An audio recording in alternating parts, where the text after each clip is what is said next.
that way they can know what we talked about. So welcome everybody. Thanks for coming. As promised in the first meeting, very shortly after we decided who was going to join, which we now have, we would do a topic selection meeting. So that's what we're going to do today. It's great. I believe the last count I have, which is fantastic, we have 31 accounts returning, and that's typically a split of about 15 internal, 15 or so external accounts. So which is great, and I'm glad you decided to join. So as we talked about in the initial meeting, the strategy is to try to all work on the same topics. And so that's what this meeting is about, to see if we can come up with those 5 topics. To expedite things a little bit, I did meet with Yvonne. When did we meet? Earlier this week, I guess, to go over some options. And so let me screen share that first. Did I close it?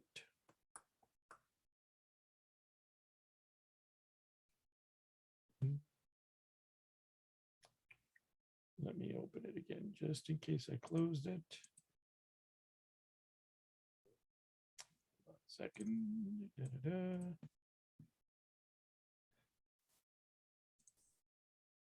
You may have closed it. Opening and closing documents. Okay.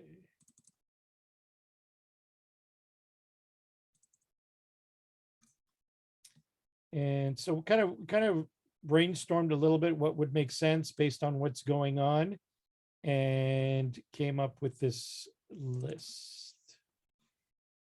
So now that I've opened it, I can actually share it.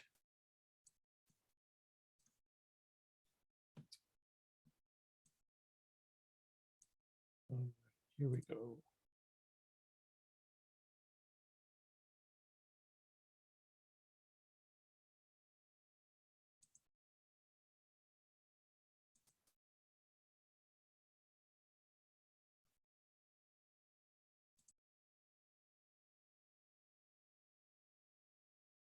That didn't work.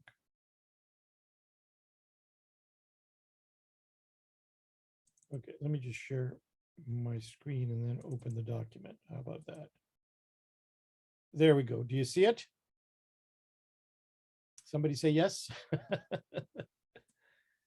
Can you see the topic selection? Yes, we can. All right, good. Thank you. So these are the topics we came up with. And I'll just kind of, the strategy is simple, fairly simple to do, fairly simple to implement, write procedure around, collect evidence around. So that's kind of, and obviously we'd still want, good impact return. And so the risk assessment one came up because Yvonne told me there's a corporate initiative to update the form that you're using, kind of the process. So so that's why we put that one. It's one that you're going to do anyways. It's the site visit, I guess the site tour, you call it. So that whole process falls into this topic. So obviously, since you're going to be doing it anyways, we thought, hey, it fits into risk assessment. You all are going to do it. So we kind of settled on that one. We also came up, control of documents and records, they go hand in hand. They're fairly straightforward, kind of, documents is all the forms and guides and everything that you have, and how they're controlled, how they're accessed, how they're written, all that kind of stuff. And then control records is all the things that are filled in that have to do with safety, like inspections, like training records, right? And how those are controlled at a corporate level. And so you all kind of use the same approaches. So it would be one, since you all use kind of the corporate networks and all the documents are corporate driven from a health and safety point of view anyhow. And so we thought, writing up and policies and making sure everybody understands the process for document and record control would be pretty straightforward to put together. And then injury, illness, and incident reporting. That one, I know you have stuff, but that one, in 2021, the ministry here in Ontario changed the, well, I don't know, changed, but kind of updated and refined the reporting requirements. They created a electronic form for submission for all different kinds of reporting. And they also created a new regulation that replaced an old one, Regulation 42021. So this one would be kind of updating it to meet those requirements, and then making sure that at the branch levels you're all trained on what the internal corporate standard for reporting is for all injury, illness, and incidents, and then making sure that your placements know their reporting responsibilities as well. So this one has both internal and external implications. So it's a good one. Controlled documents and records, probably mostly internal, maybe some minor external based on what your temps actually access. So there might be a small component of that on how they access your records. Risk assessment, it's mainly an internal process. Probably, I don't think it involves your placements because you do it usually when you onboard a client. And first aid, again, that one's good for most of the work will be for internal at the office level, but certainly there is a minor component for external for your placements as to they need to know their first aid reporting, how they should do that, and how to get first aid, how to seek out and get first aid at a client site, to make sure they are aware of the first aid stations, the first aiders, that kind of thing. So there'd be a small component that would have probably some training implications if it's not already covered in your onboarding, right? Then there are a couple of other options if we don't like the other 5 that were control of hazard topics. So we picked 2 sort of very common hazards. One of them would be slip, trip, and falls into unsafe surfaces, because basically everybody internal walk on surfaces. So that, again, probably the higher risk is at your placements for that. But it covers both. And then you all do manual material handling, probably again more so on external than internal. But moving things around in the office, you may have water bottles, paper deliveries. There are things that have manual material handling that could be heavier objects. So having a good guidance on that would be a control of hazard topic. Yvonne, anything you want to add to that?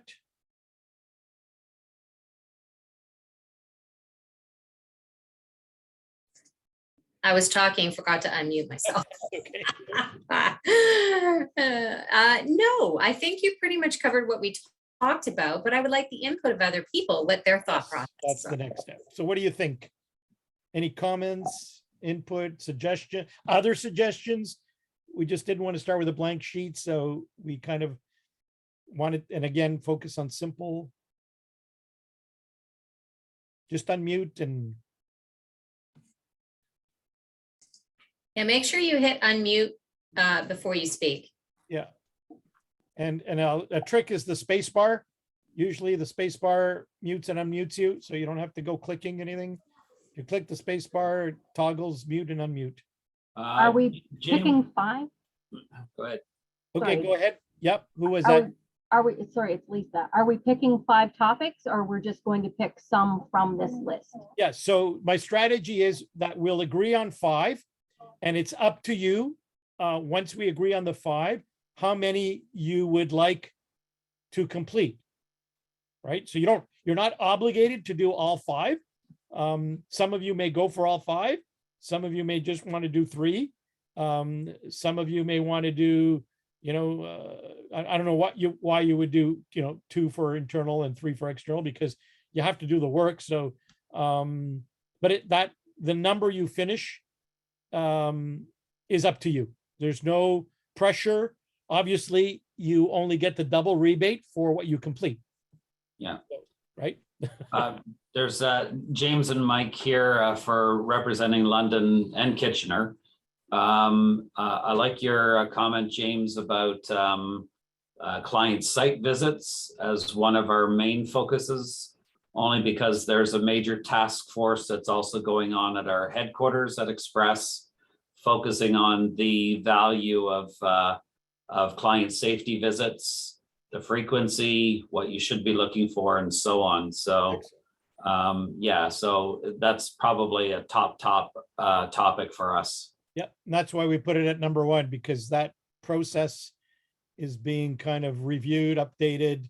Apparently a new form, according to Yvonne, a new form is being developed. So that's why we put it at number one, because you're going to have to do it. So Yeah.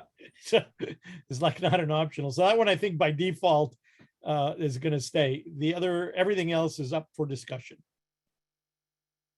Somebody else had a comment. Did I see them try to chime in? Hi, James, Yusuf here. Yes, Yusuf. Now, there were a couple of deferred topics from the last time. So they become, we don't touch them. So we work on this 5 from now onwards. Yeah, so those deferred, hold on to them. Yeah, you can still do them anytime because you never completed them.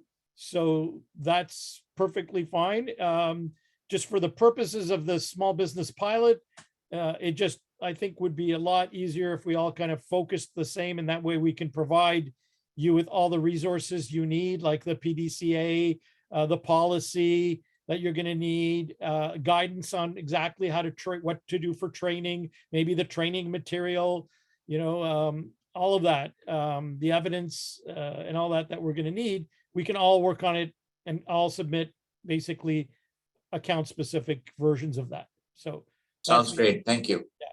But definitely any of you that have deferred topics, don't lose sight of them. If you still want to do them, or you know, you probably select them originally because you thought there was a value to your site, to your branch, we can pick them the next cycle.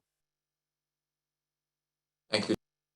Mind you, if this experiment works well, we may want to try common topics moving forward every year. Maybe not all 5, but you know, we'll do 3 and then people can pick the other 2, something like that. So we'll see how this goes.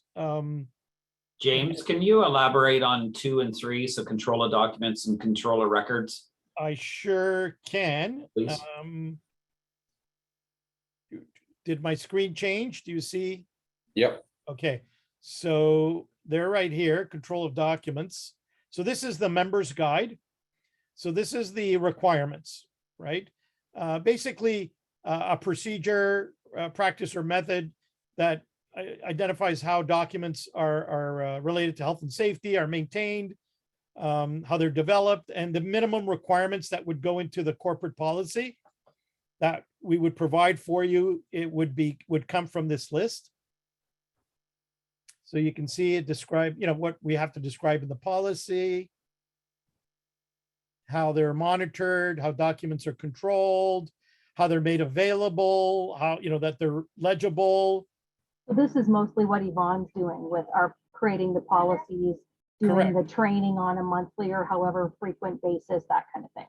Yeah, so she develops the actual documents, and this one is, how do we control those? So you don't have triplicates everywhere. Everybody's using the same versions.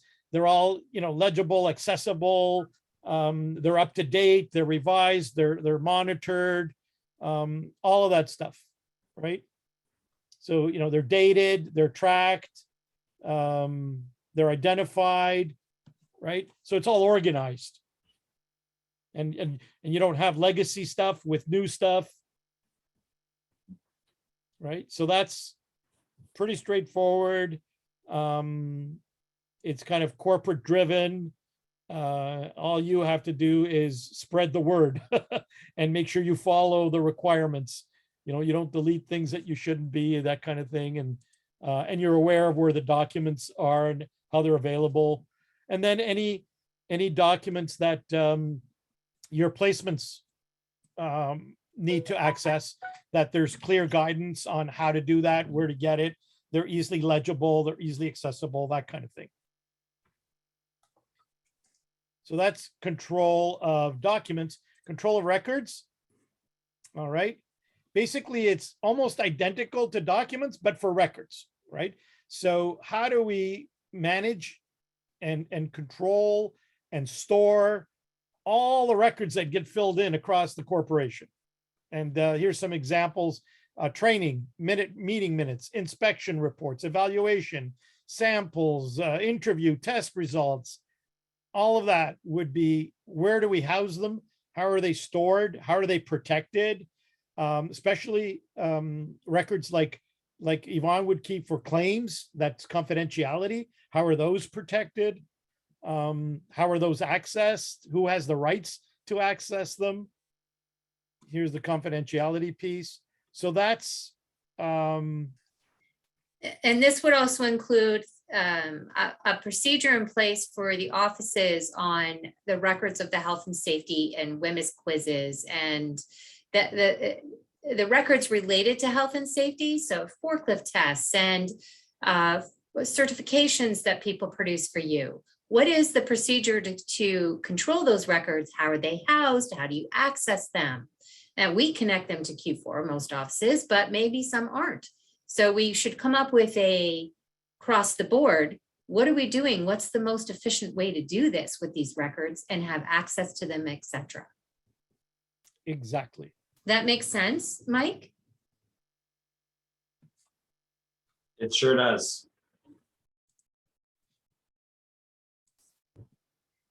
And that's why, again, because they're pretty straightforward, we wanted to do those.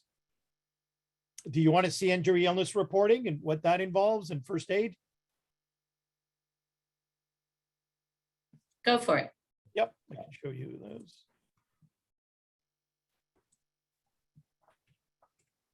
So let's do injury illness reporting.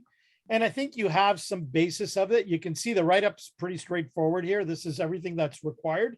And this focuses just on reporting, not investigation, but it does cover WSIB reporting. So all the claims related stuff, all the reporting by law for critical injury, fatality, occupational illness, all of those reporting requirements for Ministry of Labor, Training, Skills and Development are covered here.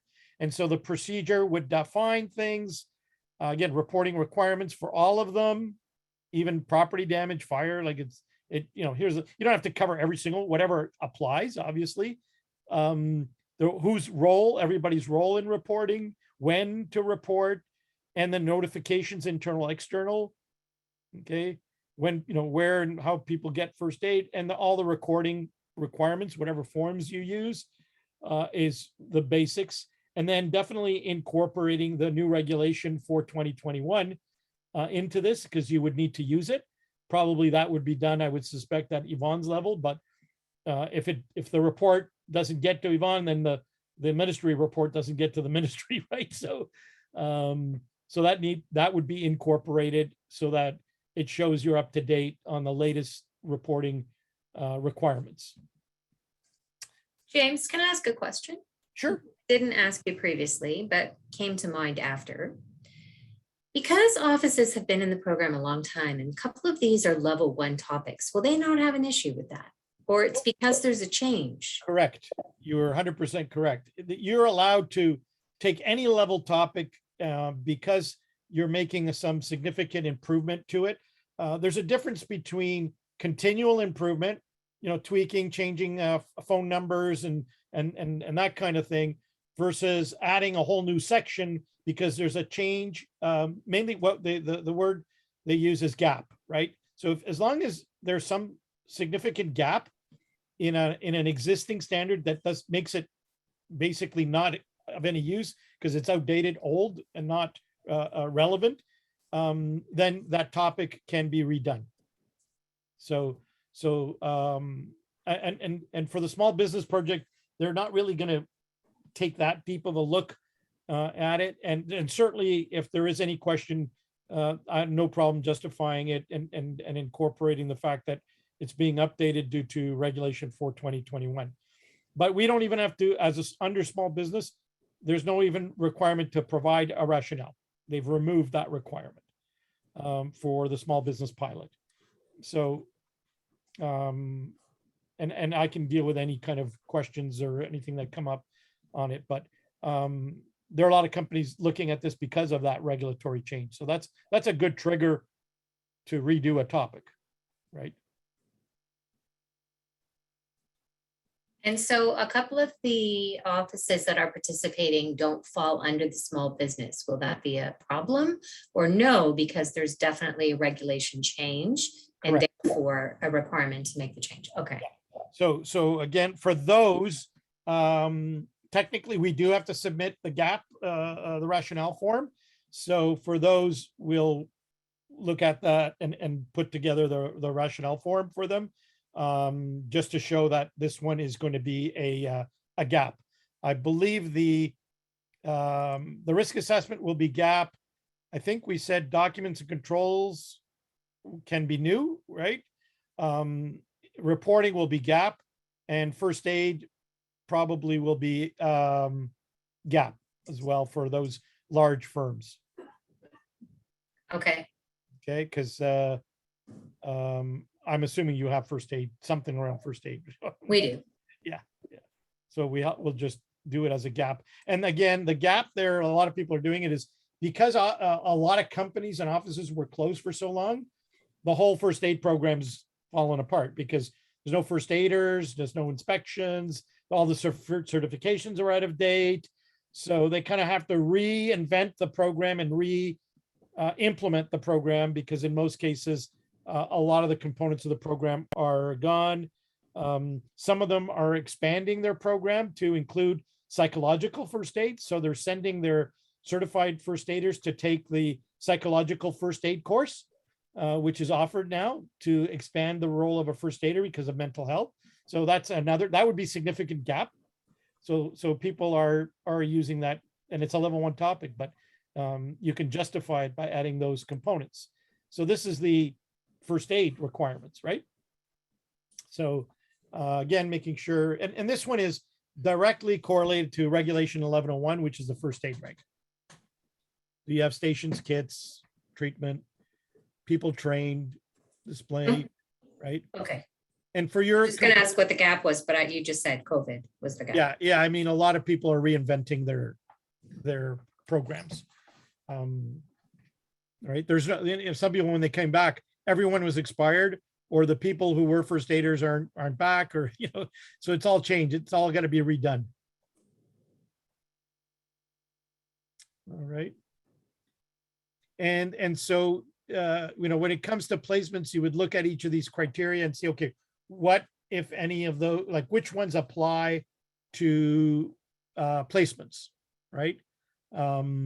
Whether it's obtaining those requirements at the client site, or especially the last bullet for transport, because it's the employer's obligation under the WSIB and to look after the initial transport.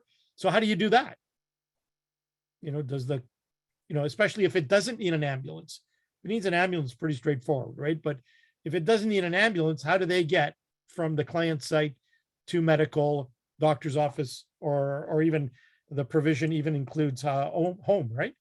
And that's an employer responsibility. So there are overlaps into the and implications for temps. And it would be something mentioned and covered in your onboarding.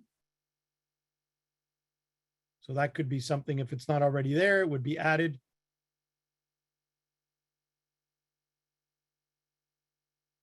So that's first aid. I think that covers all the topics except for risk assessment. And this one, the application of this one is kind of unique to temp industry because it really is what the industry does for client site visits, assessments, you all call it something different, tours, but it all really, what you're doing is assessing identifying and assessing the risks at the client site before you decide to take them on, to make sure you've got the controls in place. Either you're doing them or the client's doing them, or maybe to walk away from a client, right? Because they got nothing and, they're going to hurt your people. So, so this one assigns roles, competencies, making sure people are doing them, have been trained, they know what to do, they know how to do it, what to look for, right? Identify the hazards. And that one's good. So, and this all relates to that corporate initiative, right? So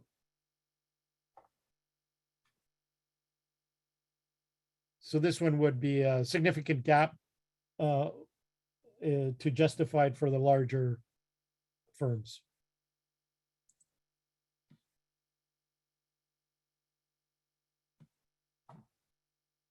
All right, so that's the explanation of the 5 topics that are straight from the topic selection. A control of hazards, as you may recall, that can be repeated over and over and over again, year over year, for different hazards. So we wanted to give that option if we didn't like one of the other 4, because I think risk assessment has to stay. We can take a look at those, and there's no samples for control of hazard. Has a generic write-up for when you do a control of hazard topic, but there's nothing specific to those 2 hazards.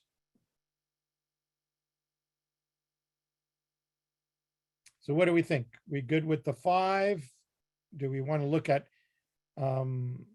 others? I can bring the list up if there is something that strikes you from that list. Or are we happy with so these are the level 1 topics.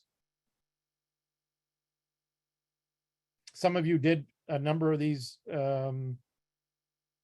in year 1. So those are would be tough. You couldn't redo unless there's major changes. Yeah, I've got a couple of folks like a polling now in the chat saying we're okay. You can unmute and say you're okay. We just want general consensus. I don't know if we'll get 100% consensus, but these are the level 2 topics. Some of them are a little bit more involved, so we wanted to stay away from some of them. It's always difficult in your industry, especially for you, because you split your internal external. That some topics would apply into internal and not external. Some would external. So sometimes it gets a little bit. It's not that black and white, but some of them don't make sense.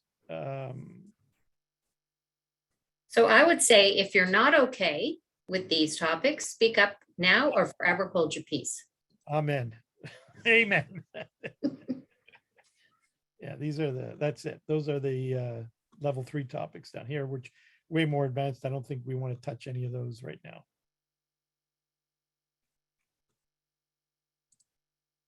I don't hear anybody speaking up. So do we pronounce them the topics?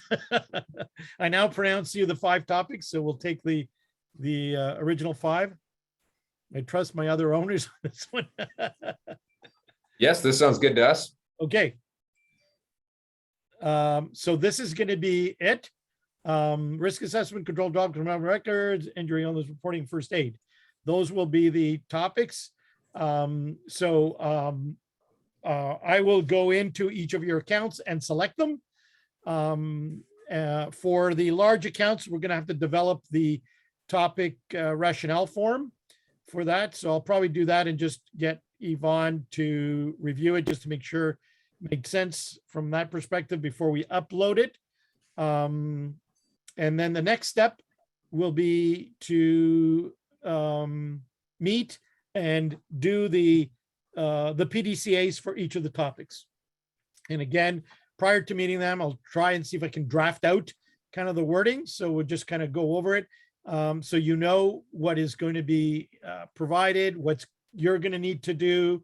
And then we can set some timelines around the topics to make sure that we get to everything in before December 2nd. Just to remind people, PDCA means plan to check Plan out. to check out the evidence story document. Yeah. So some people are newer, James, so Yes. we want to try and kind of spell that out, what that means. Yeah. Thank you. I will show you. Let me see if let me show you what. I'll just screen share it. They simplified the form from the well, they didn't really, they just kind of, is it a little simple? Yes, it is, because it gives you a straight. So there is a for small business, here we go. This is it.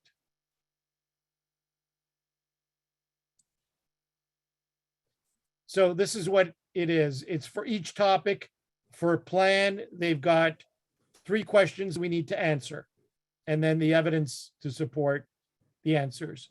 For do, they have 5 questions that we will need to answer, and then the evidence for that. For check, 2 questions we need to answer. Wow, I and like, then for act, it's 2 questions we need to answer. We still need evidence, to support the answers. Yeah. But at least we know what the minimum we need to include is answering the questions. Right? And they're fairly straightforward. Like the first one, how many employees does your business have?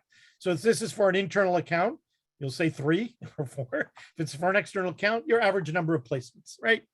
Who developed it? Who approved it, right? So who developed the procedure, make sure required, we'll just put our, Yvonne's title on all of them, right?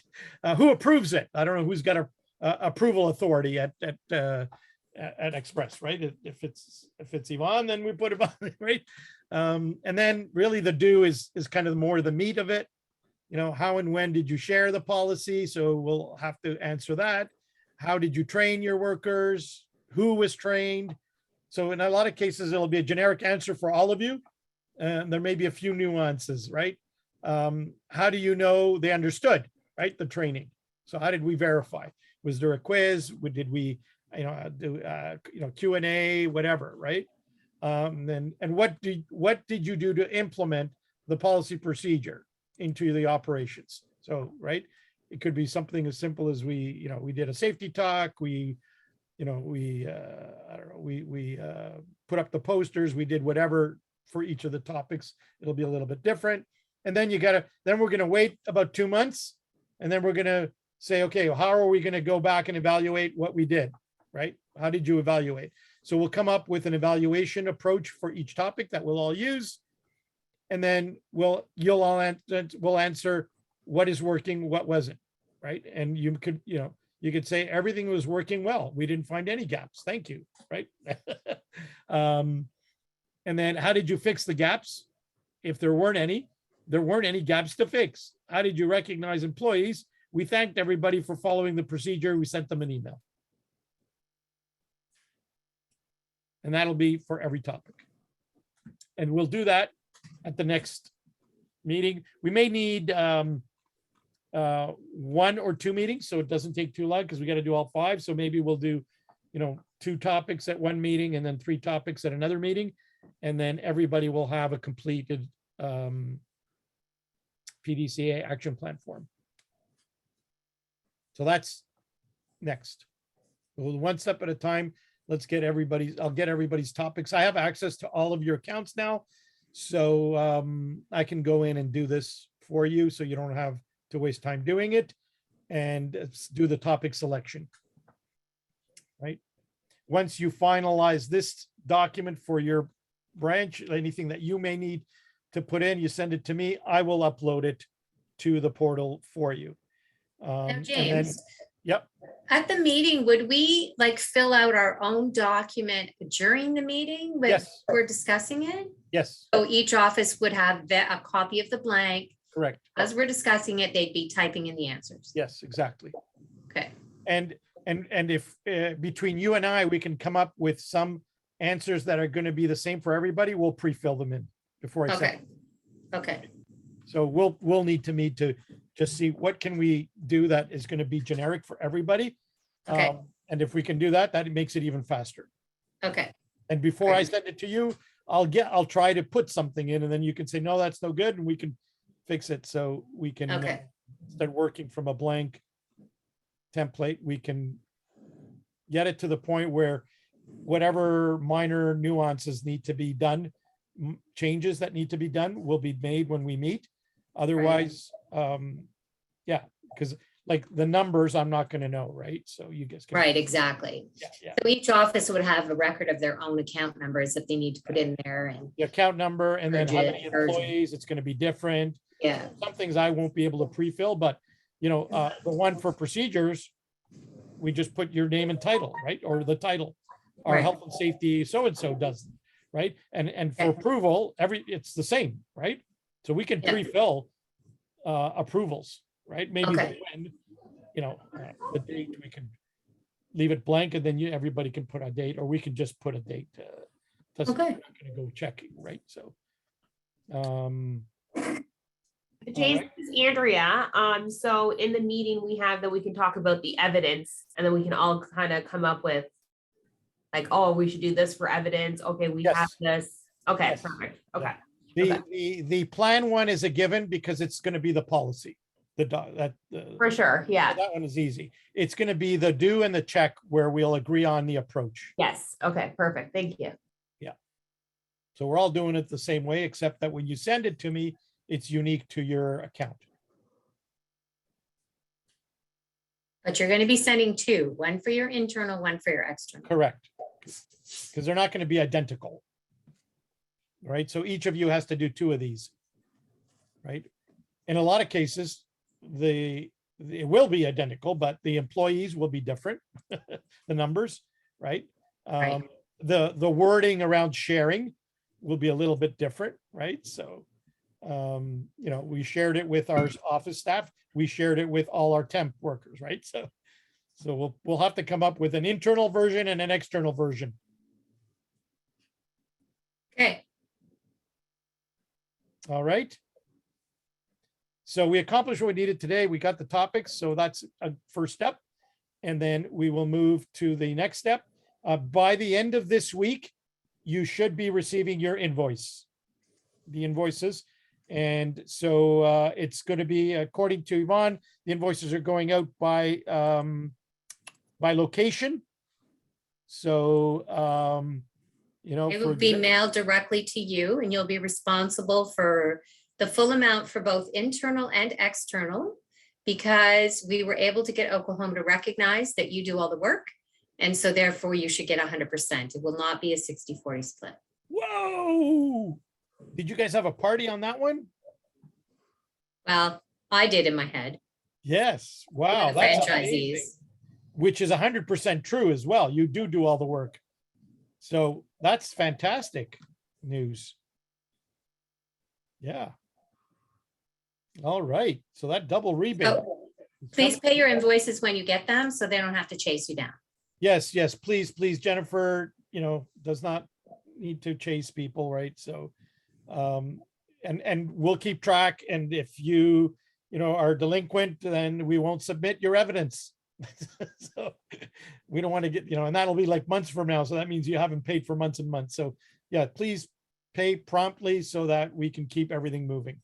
And then I can get paid, because if you don't pay, then I don't get paid. So I'll have to go on strike or something. I don't know. All right. We're good. Okay. Any questions, comments? Thank you for coming. Thank you for your participation. Thank you, Yvonne, for your help. And when we're ready to do the Plan, Do, Check, Act reviews with you, we will schedule another meeting. Do we want to schedule that now in advance so that people can be prepared for that? How about I give advance notice, like when we pick a date, because I think we still need to strategize the work we need to do to prepare. Okay, So I don't want to guess. I don't know when your vacations are. You don't know when mine are. So, okay, but we will give people, a couple of weeks notice at least. okay, great. And if somebody can't participate, please have someone come on your behalf so they can then share with you the discussion and have them prepared to speak on behalf of your office. Yeah, we will record the meetings, but obviously that's just for you to know what happened. Yeah, definitely it helps if you got input from your office. If you never show up to any meetings, you're probably going to fall behind, which means you're not going to meet the deadlines for evidence submission. And then your topics won't get completed. So there's going to be some of the work that you have to do still. I'm doing as much as I can, and Bond's going to do as much as she has to, but we can't do 100% of it. And part of that is making sure you get somebody to represent your office, internal, external accounts at the meetings. Okay, awesome. Thanks, James. Thank you so much. All right, everybody, take care, and we'll be in touch. Stay tuned. Okay, bye. Bye.